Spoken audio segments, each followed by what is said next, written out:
We haven't really talked about tariffs. And it's not the most important topic to me, and that is my point. It relates to the price of government. I was thinking yesterday, I went to the gym yesterday. I don't go to the gym enough. I know.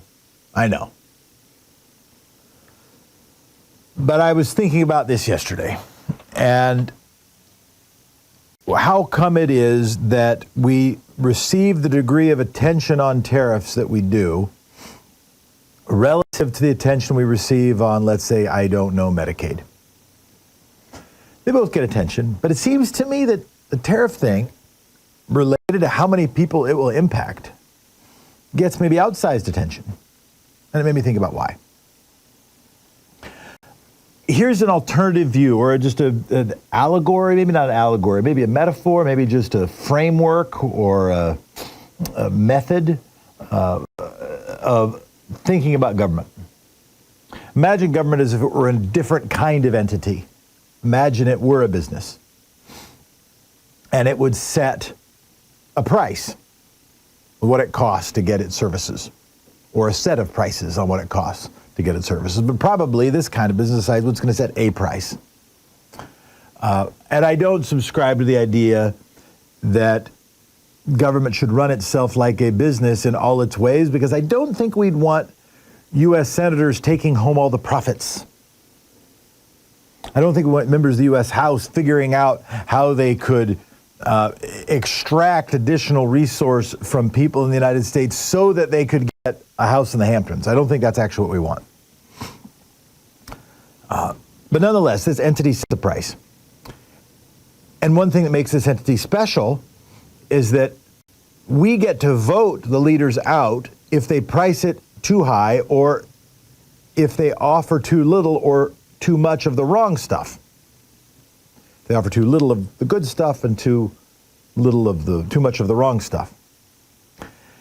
And to motivate people to vote with us, we can make an argument about that pricing and say, this is why we got to throw the bums out. Or we can make an argument about the services and say, this is why we want to throw the bums out. And this is kind of one way of understanding kind of how it works. Now, the people who want to advocate for, they don't like the pricing, and they don't like the services. One way they make that case, particularly when it comes to pricing, is say, we'll leave. If you price it too high, well, it's like another business. I think, by the way, one of the wrongest things Elon Musk ever said is, the government's just another business. No, it ain't, bro. And not understanding the differences demonstrates why you're not qualified to make the decisions for the country. There are some similarities. There are really important differences. To motivate people to vote with us, let's imagine we're somebody who wants to advocate for the price of government or against the price of government. We can say, if you set it the wrong price, you price it too high, we're going to leave. We're going to move away. And we hear that all the time. We hear all the time with saying, if you put your capital gains tax rates at similar, if you tax ownership, if you tax wealth to the same level you tax income, if a wealthy person has to get taxed to the same degree that a working person has to get taxed, which makes some sense, by the way, maybe they should even get taxed more, but let's say they just get taxed the same, we're going to leave. We're going to take our capital and we're going to move it to Bermuda. Where people threaten to leave. But here's the thing, most don't.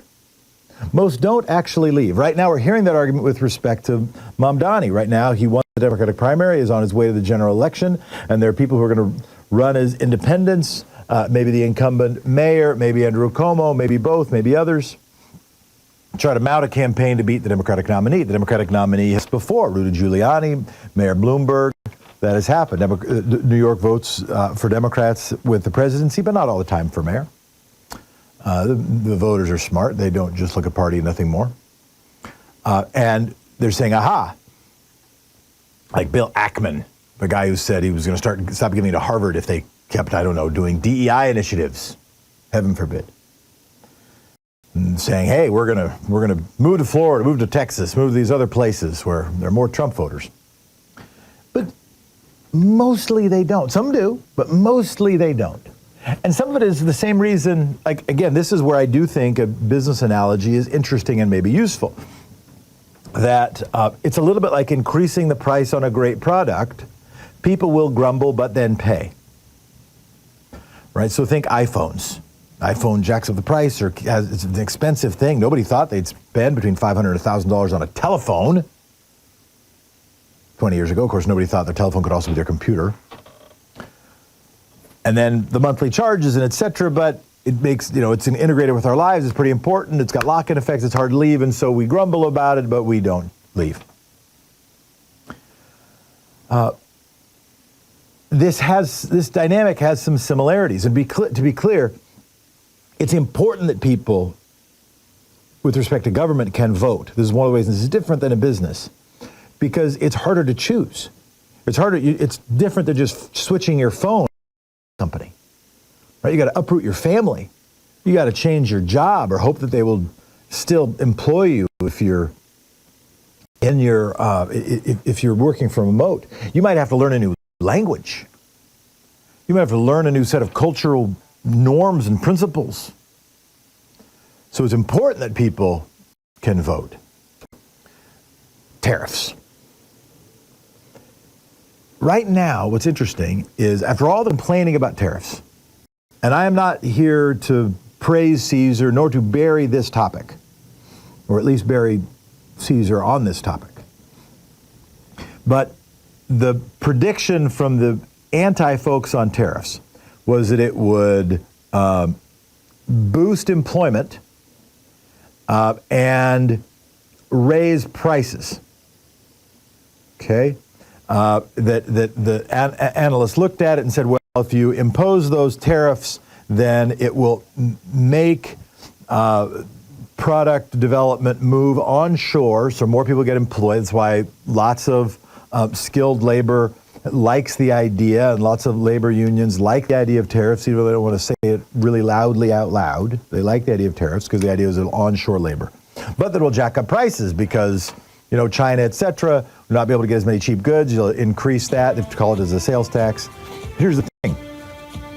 It hasn't significantly boosted employment, but it also hasn't significantly raised prices. Prices continue to raise. He did not eliminate inflation.